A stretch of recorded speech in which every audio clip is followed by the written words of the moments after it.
నమస్కారం Q6 news తెలుగుకి స్వాగతం. హెడ్లైన్స్ చూద్దాం. జగన్ బావమరిదికి 2 చోట్ల ఓటు ఉన్నా చర్యలు తీసుకోవడం లేదు. చాపాటి ప్రభాకర్ రెడ్డి. ఇండియా కూటమికి కీలక పార్టీలు దూరం అవుతున్న వేళ తమిళనాడు సీఎం స్టాలిన్ కీలక వ్యాఖ్యలు. నేడు భీమిలి సిద్ధం సభతో ఎన్నికల శంఖారావాన్ని పూరించనున్న జగన్ మేనమామ ఎమ్మెల్యే రవీంద్రనాథ్ రెడ్డి కుమారుడు నరేన్ రామాంజల్ రెడ్డికి 2 చోట్ల ఓటు హక్కు ఉందని తెలుగు యువత కడప జిల్లా అధ్యక్షుడు చాపాటి ప్రభాకర్ రెడ్డి తెలిపారు.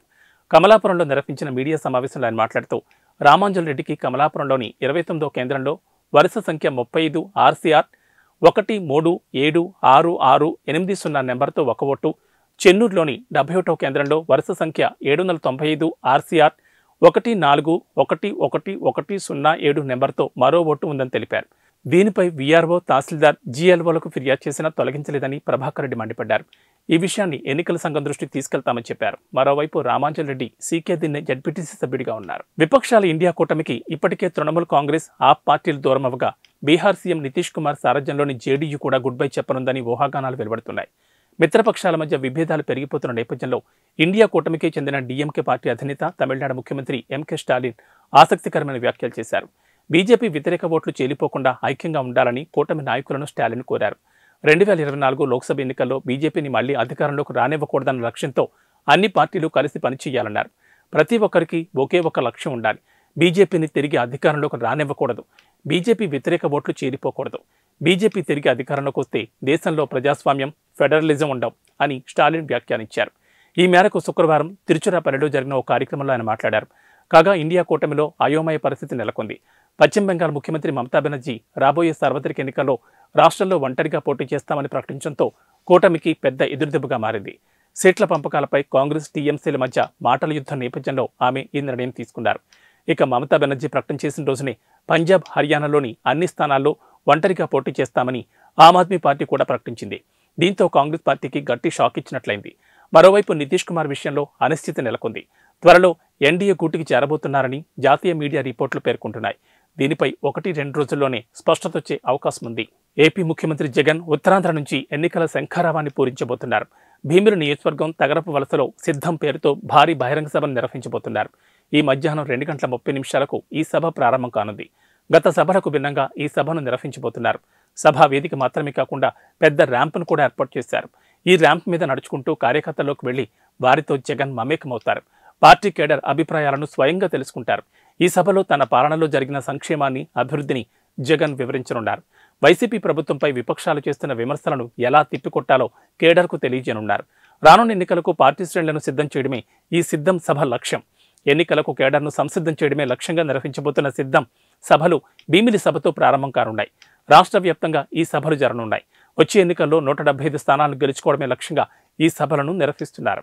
ప్రముఖ ఈ-కామర్స్ సంస్థ ఫ్లిప్కార్ట్ 48% మార్కెట్ వాటాతో ఈ రంగంలో దేశంలో అగ్రగామిగా నిలిచింది. ఈ మేరకు అలయన్స్ బెర్న్స్టీన్ తాజా నివేదిక పేర్కొంది. అలాగే దేశంలో అత్యంత వేగంగా వృద్ధి చెందుతున్న ఆన్లైన్ కామర్స్ పోర్టల్గా మీషో నిలిచింది. బెర్న్స్టీన్ నివేదిక ప్రకారం వార్షిక ప్రాతిపదికన ఫ్లిప్కార్ట్ 21% వృద్ధి చెందింది. అదే సమయంలో మీషో యూజర్ బేస్ 32% పెరిగింది. మరో ఈ-కామర్స్ దిగ్గజం అమెజాన్ ఇండియా వినియోగదారుల వృద్ధి 13% పరిమితమైంది. ఫ్లిప్కార్ట్లో మొబైల్స్ 50%, వస్త్రాలు 30% అత్యధికంగా అమ్ముడవుతున్న కేటగిరీలో నిలిచాయి. ఆన్లైన్ స్మార్ట్ ఫోన్ విభాగంలో 48%, ఫ్యాన్ విభాగంలో 60% వాటాను ఫ్లిప్కార్ట్ దక్కించుకుంది. నెలకు సరాసరి 12 కోట్ల యాక్టివ్ యూజర్లతో మీషో వేగంగా అభివృద్ధి చెందుతున్న సంస్థగా నిలిచింది. గత ఏడాది కాలంలో ఈ ప్లాట్ఫామ్పై ఆర్డర్లు 43% వృద్ధి సాధించాయి. మళ్లీ షాపింగ్ చేసే వినియోగదారులు 80% ఉండగా రెవెన్యూ 54% పెరిగింది. సికింద్రాబాద్ కంటోన్మెంట్ మాజీ ఎమ్మెల్యే బింగి మచ్చేంద్రరావు కన్నుమూశారు. వృద్ధాప్య సమస్యలతో బాధపడుతున్న ఆయన అల్వాల్లోని తన నివాసంలో తుది శ్వాస విడిచారు. 1978-83లో జనతా పార్టీ ఎమ్మెల్యేగా ఆయన సేవలు అందించారు. ఆయన మరణ వార్త విని పలువురు రాజకీయ నాయకులు సంతాపం తెలిపారు. కంటోన్మెంట్ ప్రజలు ఆయన సేవలను ఎప్పటికీ మర్చిపోలేరని గుర్తు చేసుకున్నారు. ఆయన మరణం రాజకీయాలకు తీరని లోటని ఆవేదన వ్యక్తం చేశారు. అల్వాల్ శ్మశాన వాటికలో నేడు ఆయన అంతిమ సంస్కారాలు నిర్వహించనున్నట్లు కుటుంబ సభ్యులు తెలిపారు. దేశమంతా రామనామ స్మరణలో మునిగిపోయిన వేళ తెలంగాణలోని ఖమ్మం జిల్లా నేలకొండపల్లిలో భక్త రామదాసుడిగా చెప్తున్న 16వ శతాబ్దం నాటి విగ్రహాన్ని గుర్తించారు. చెవులకు కుండలాలు, ముకుళిత హస్తాలతో ఉన్న ఈ విగ్రహం ఇక్కడి పోలీస్ స్టేషన్లోని ఓ రావి చెట్టు కింద ఎప్పటి నుంచో ఉన్నప్పటికీ ఇప్పటి వరకు ఎవరూ దాన్ని పట్టించుకున్న పాపాన పోలేదు. ఇటీవల ఓ వ్యక్తి ఈ విగ్రహాన్ని ఫోటో తీసి కొత్త తెలంగాణ చరిత్ర బృందం సభ్యుడు రామోజు హరగోపాల్ కట్టా శ్రీనివాస్కు పంపించారు. వెంటనే వారొచ్చి విగ్రహాన్ని పరిశీలించి ఆ విగ్రహం భక్త రామదాసుదేనని నిర్ధారించారు. చక్కని మీసకట్టుతో అప్పుడే తలారా స్నానం చేసి జుట్టును జారుముడి వేసుకున్న గోష్పాద శిఖ, అంజలి ముద్ర, నడుము పక్కన కత్తి, కుడి ఎడమ భుజాలపై శంకుచక్ర ముద్రలు ఉన్నాయి. అయితే ఈ శిల్పంలో రాజోచిత ఆహార్యం లేకపోవడంతో అది అక్కన్నది కానీ మాదన్నది కానీ అయ్యే అవకాశమే లేదని, వారి మేనల్లుడు కంచర్ల గోపన్నదేనని స్పష్టంగా చెబుతున్నారు. నిన్న ఈ విగ్రహాన్ని రామదాసు ధ్యాన మందిరానికి తరలించి రామదాసు 10వ తరం వారసుడైన కంచర్ల శ్రీనివాసరావు సమక్షంలో క్షీరాభిషేకం, ప్రత్యేక పూజలు చేశారు. అమెరికా అధ్యక్ష ఎన్నికలకు ముందు మాజీ ప్రెసిడెంట్ డొనాల్డ్ ట్రంప్కు గట్టి షాక్ తగిలింది. పరువు నష్టం కేసులో జీన్ కారోల్ అనే ప్రముఖ జర్నలిస్ట్, మాజీ అడ్వైస్ కాలమిస్టుకు $83 మిలియన్ పరిహారం చెల్లించాలని కోర్టు ఆదేశించింది. ఈ మేరకు న్యూయార్క్ సిటీ కోర్టు జ్యూరీ శుక్రవారం తీర్పునిచ్చింది. తనపై అత్యాచారాన్ని తిరస్కరించడం ద్వారా ట్రంప్ తన విశ్వసనీయతను దెబ్బతీశాడని, తన ప్రతిష్టకు భంగం కలిగించారని జీన్ కారోల్ కోర్టులో పరువు నష్టం దావా వేశారు. 1990లో మాన్హట్టన్లోని ఒక అత్యున్నత విభాగం స్టోర్లోని డ్రెస్సింగ్ రూమ్లో ట్రంప్ తనపై అత్యాచారం చేశారని Carroll what do we need man for a modest proposal అనే పుస్తకంలో రాసుకున్నారు. దీన్ని జూన్ 2019లో న్యూయార్క్ మ్యాగజైన్ ప్రచురించింది. అయితే ఇదంతా అసత్య ప్రచారమని, అత్యాచారం అవాస్తవమని ట్రంప్ ఖండించారు. రాజకీయ దురుద్దేశంతోనూ ఇలా చేశారని, కారోల్ ఒక అబద్ధాల కోరని ట్రంప్ విరుచుకుపడ్డారు. అసలు ఆమెను తాను ఎప్పుడూ కలవలేదని కూడా ఆయన ఖండించారు. అవును, నీళ్లు కాదు, 2 లీటర్ల నువ్వుల నూనెను ఓ మహిళ క్షణాల్లో తాగేసింది. ఆదిలాబాద్ జిల్లా ఉట్నూరు ఏజెన్సీలోని నార్నూర్ కామదేవ్ జాతరలో గత రాత్రి ఈ ఘటన చోటు చేసుకుంది. ఆదివాసీ గిరిజనులు ఘనంగా జరుపుకునే ఈ జాతర తొడసం వంశీయుల పూజలతో ప్రారంభమైంది. ఇందులో భాగంగా తొడసం వంశీయురాలైన ఆడపడుచు మేస్త్రం నాగుబాయి చందు 2 లీటర్ల నువ్వుల నూనెను కటకటా తాగేశారు. జాతరలో ఇలా నువ్వుల నూనె తాగడం ఆచారంగా వస్తోంది. ఆడపడుచు హోదాలో ముందుకొచ్చే మహిళ వరుసగా 3 ఏళ్ల పాటు ఈ జాతరలో నువ్వుల నూనె తాగాల్సి ఉంటుంది. మహారాష్ట్రలోని జబితా తాలూకా కొద్దేపూర్ గ్రామానికి చెందిన చందు నూనె తాగడం వరుసగా ఇది 2వసారి. ఇలా నూనె తాగడం వల్ల మంచి జరుగుతుందని తొడసం వంశీయులు విశ్వసిస్తారు. యూట్యూబ్లో సబ్స్క్రైబర్ల సంఖ్యను పెంచుకోవడమే లక్ష్యంగా ఓ యువతి దారుణానికి తెరతీసింది. లైవ్లోని జంతువులను చిత్రహింసలు గురిచేసి చంపడం మొదలుపెట్టింది. ఈ మేరకు 4 లైవ్ వీడియోలను గుర్తించిన పోలీసులు ఆమెను అరెస్ట్ చేశారు. అమెరికాలో ఈ ఘటన జరిగింది. పెన్సిల్వేనియాకు చెందిన 28 ఏళ్ల అనిగర్ మోన్సీ అనే యువతి జీవహింసకు పాల్పడిందని పోలీసులు వెల్లడించారు. ప్రాణంతో ఉన్న జంతువులను హింసిస్తున్నట్లుగా, వికృతంగా వ్యవహరిస్తున్నట్లుగా గుర్తించామన్నారు.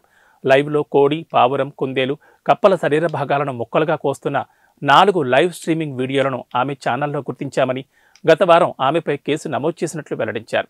వేరువేరు జంతువులను పట్టుకుని హింసించడం ద్వారా సబ్స్క్రైబర్లను పొందిందని, లైవ్లోని వాటిని పట్టుకునేదని తెలిపారు. మేడారం జాతర సమయంలో మహిళల నుంచి టికెట్ వసూలు చేయాలన్న ఆర్టీసీ ఎండీ సజ్జనార్ ప్రతిపాదనను డిప్యూటీ సీఎం, ఆర్థిక శాఖ మంత్రి భట్టి విక్రమార్క తోసిపుచ్చారు. రాష్ట్ర బడ్జెట్కు సంబంధించి భట్టి, రవాణా శాఖ మంత్రి పొన్నం ప్రభాకర్, ఆర్టీసీ ఉన్నతాధికారులు ఇటీవల సమావేశమయ్యారు. ఈ సందర్భంగా సజ్జనార్ మాట్లాడుతూ, త్వరలో జరగనున్న మేడారం జాతర సందర్భంగా నడిపే ప్రత్యేక బస్సుల్లో మహిళల నుంచి టికెట్ వసూలు చేస్తే సంస్థ ఆదాయం పెరుగుతుందని ప్రతిపాదించారు. స్పందించిన భట్టి అది సరికాదని, ఎట్టి పరిస్థితుల్లోనూ మహిళలకు ఉచిత ప్రయాణం కొనసాగించాల్సిందేనని స్పష్టం చేశారు. ఒక్క మేడారమే కాదని ఏ జాతర సమయంలోనూ మహిళల నుంచి టికెట్ వసూలు చేయొద్దని ఆదేశించారు. వచ్చే నెల 18 నుంచి 25 వరకు జరగనున్న మేడారం జాతర కోసం ఆర్టీసీ ప్రత్యేకంగా 6,000 బస్సులు నడపాలని నిర్ణయించింది. ఒక్క హైదరాబాద్ నుంచి 2,000 బస్సులను సిద్ధం చేస్తున్నారు. ఇవి బులెటిన్ విశేషాలు. నమస్కారం.